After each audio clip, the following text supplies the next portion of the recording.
Welcome to Throwing and Decorating Plates with Miss M. I will be showing you the process of throwing plates, trimming them, putting the slip on it, and then decorating them with underglazes and carving. Here I start with centering the clay. I'm coning the clay up and then compressing it back down in order to get rid of any air bubbles and make sure there are no bumps or anything in the clay, so it'll be nice and smooth when I start to throw it. Here I'm starting to open up the plate. So I'm doing little pulls to make the plate wider. And as you can see, my other hand is always supporting underneath so that the plate doesn't flop over. Next, what I'm going to do is take my rib tool and really compress that, make it nice and strong. This will help with making sure that there are no cracks, that there's no extra slip on the top of it, and that it's a strong plate. Now in this part, I let it dry just a little bit, and I'm just adding some slip on there. This slip is rather thin, so I have to do a couple layers of it, as you will see. In this video, I think I have about 4 plates in which I go through and use.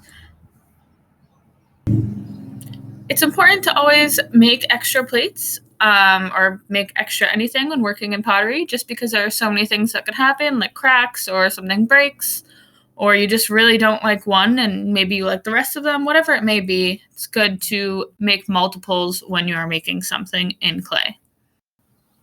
So here I'm going to show you how I trim a plate. So I'm just using a little loop tool and I'm putting a little foot ring on it. So I'm just slowly taking away some of that extra clay, making sure there's a nice curve on the bottom there. Sometimes it can fall off a little bit. I'm only using water to suction the plate down.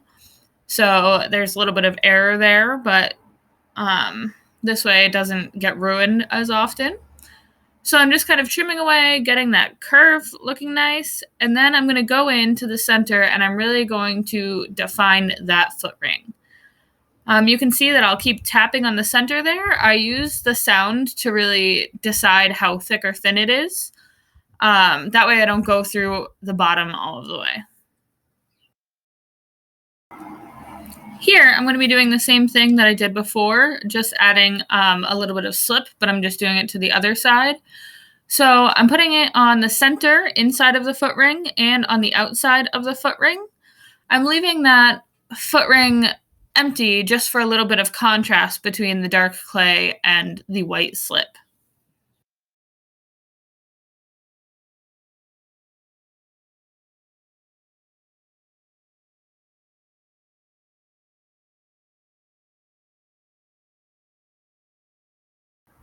All right, and here is where I will start the decorating process. So the white slip has dried a little bit, and I'm just going to go in and I'm just going to be lightly sketching with a really small loop tool. For this one, I am doing a rooster, just like the head of a rooster, so it'll start to come together in a little bit here. So I'm just really lightly going in. That way, if I make a mark that I am not happy with, I can go back in and just add a little bit of slip. Whereas if I made a really deep mark, it would be harder to do that. So I will go lightly through it, and then I will start defining everything a little bit more, carving in, taking away more of that white slip, and giving a thicker line to the drawing overall.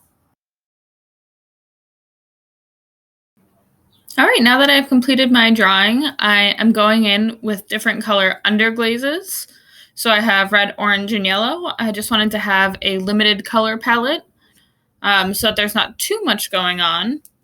So you'll see that with underglaze, as we know, we have to do multiple layers. So I will be doing that. I go in and I'm just kind of adding little bits of color and I will go over it. I'll mix a little bit, adding some of that yellow into the orange, just to kind of give it a more natural look. I have my brush stroke showing, making it just kind of like a little bit more natural, but then I really want that red to pop. So I'm going to make sure that that is nice and bright on my rooster. So once I finish this up, I'm just going to go back in with my loop tool so that any of the marks that I made that got covered by the underglaze, I can go back in and redefine those. It's pretty easy because I made pretty deep marks to be able to see where those are and just to go back in to really give that a nice outline. I hope you guys enjoyed this.